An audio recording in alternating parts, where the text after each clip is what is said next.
Hello everybody, Greg from Jimmy Joom. This video is not about a widget, it is a tutorial.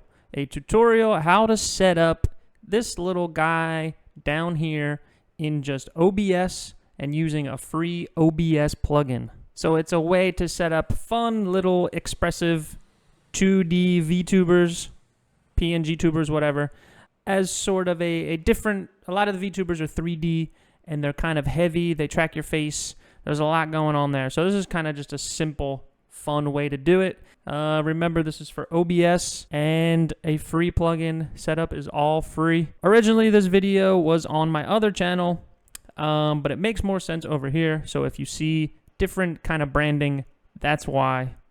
Enjoy. We need the Audio Move plugin for this to work. All right, it's called a Move Transition plugin. So download it here. Link will be somewhere around this video.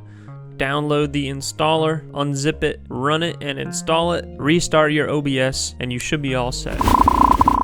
Now in OBS, I have a blank, brand new scene. It's much cleaner to set it up in its own scene. Add a source, media source, and this is going to be our looping video. So I'm going to name it something about video, something with video. Navigate to my file and add it. Make sure to click loop. Add another source, image. This will be the open mouth. And same for the closed mouth. Add source, name it, closed mouth. And you can see what I'm doing manually, just turning on and off the open mouth. And it looks like he's talking. And that's basically how it works. Except we're gonna have our voice turn it on and turn it off. Now I'm going to add the desk or the background in some cases. Drag it to the bottom. Now this is an important step. I'm going to select the video and the two mouths, and I'm going to right click and group them and rename it. Now I'm going to add an audio input capture and name it VTuber B mic. I'm going to choose my mic. This will be different for you and your setup. On the open mouth, on the mouth open image, I'm gonna right click and go to filters. Add a color correction filter and turn the opacity down to 0.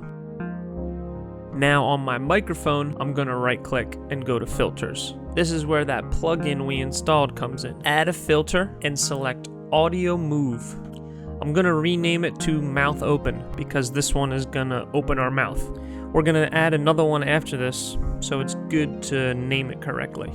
Leave magnitude and easing alone. Action change to filter enable. Source, choose whatever you called the mouth open layer. Filter, choose the color correction that we added.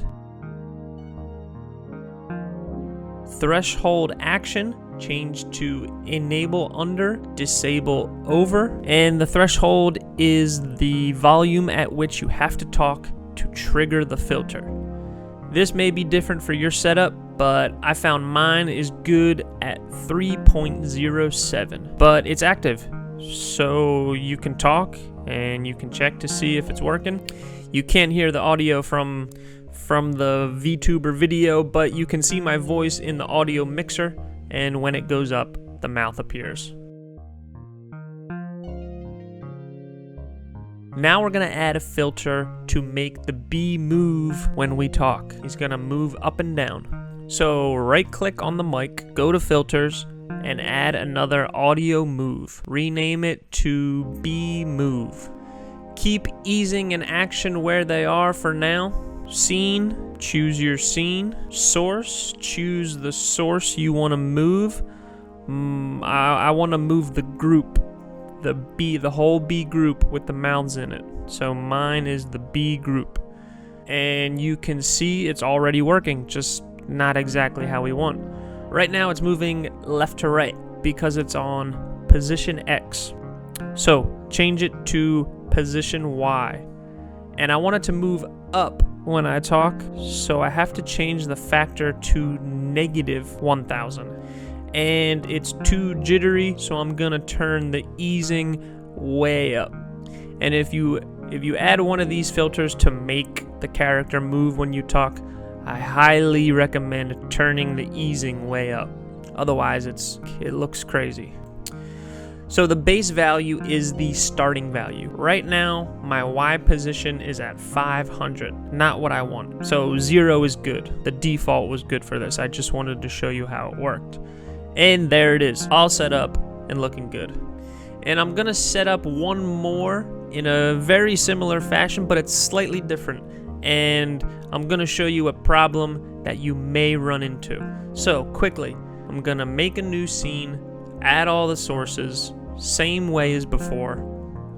Now I always render every video and image the same size because it's much easier. Like in the case of the bee, the video and the mouths were all the same size, but this bat is a little bit older and the sizes are different. So to line up the mouths perfectly, so there's no overlap, you can set one mouth to where you want it and go to transform, copy transform. Then go to the other mouth and right click, transform, paste transform.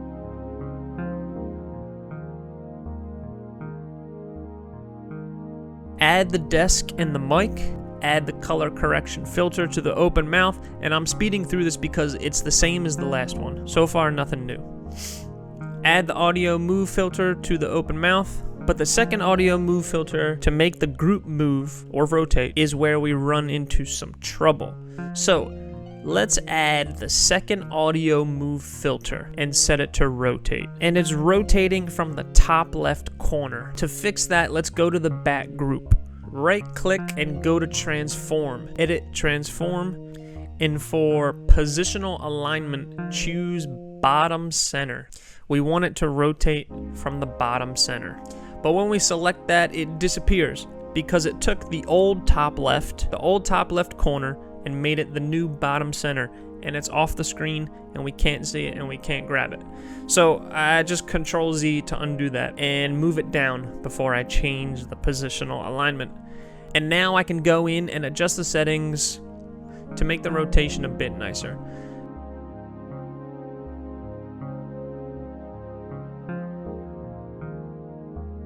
And also we can add multiple of these filters on top of each other. So I can add another one to make the bat get bigger and scale up when I talk. For scale, change the base value to 1 and make the factor smaller and turn up the easing. Before I move on to the more complex characters, I want to show you why we made them in a separate scene. So now I can go into any scene and add these characters quickly and easier, and it's much cleaner than doing all that we just did into every scene we want to add that character into. Now when I say complex version, I mean the animation is complex, not the setup. The setup is actually easier. There's less moving parts to it. So make a new scene. Add a new media source, name it Fox or whatever. Make sure loop is checked. Add another media source, name it Fox or something, mouth open. Check loop and make sure this restart playback when source becomes active is checked. It's checked by default, so you shouldn't have to check it, but important to know. And yeah, so make sure that's checked. And there's our mouth, but it's not synced up. We have to group the two videos, and when we turn the group off and then back on, the videos restart at the same time and everything is in sync. Now all we gotta do is add a mic that will turn the open mouth video off and on, same way that we did it before. Add a new input capture, choose your mic. On the Fox open mouth, add a color correction filter and turn the opacity to 0.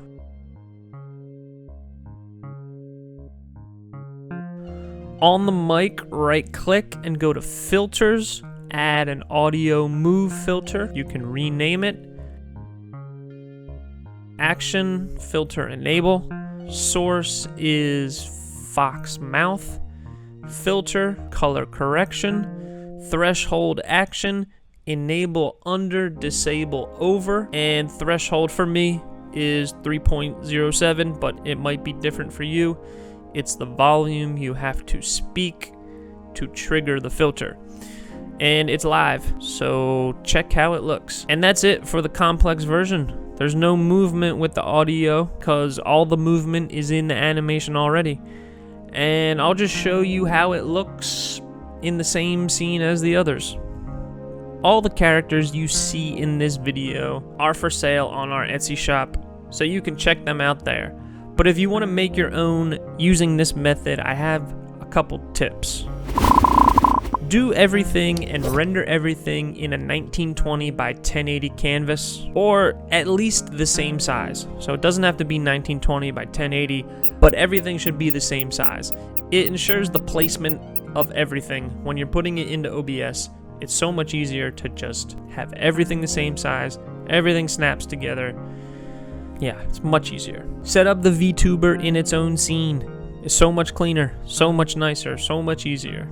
The mouth can't move. If you're trying to make something like what I called the simple version in this video, the mouth can't move at all. And that basically means the head can't move at all either. They have to be stationary, 100% stationary for this to work. Simplify. On my old characters, I have a base video with no mouth, and then I have an image with a closed mouth and an image with an open mouth. That's 3 layers. In my newer characters, I have a base video with the closed mouth on it and a layer with an open mouth on top. That's 2 layers. It might not sound like much, but it is. 2 layers is better than 3. It's easier and cleaner in my opinion. And finally, you don't need animation. Could do all this with just static PNGs, and the movement would come from the audio move when you talk. So if you're afraid of animation or you don't do animation, that's right, you can still do one of these on your own. And kind of all I got for this one. Hopefully you enjoyed it. I think this is it's a very good way to have sort of a lightweight VTuber where all the software is free. You don't have to worry about head tracking, eye tracking, webcams, all that stuff. It's pretty simple in my opinion compared to other VTuber stuff I've used. Thank you for sticking around to the end. If you have any questions with setup or you're making one yourself, ask a question in the comments. I'll help as much as I can. Thank you very much. Goodbye.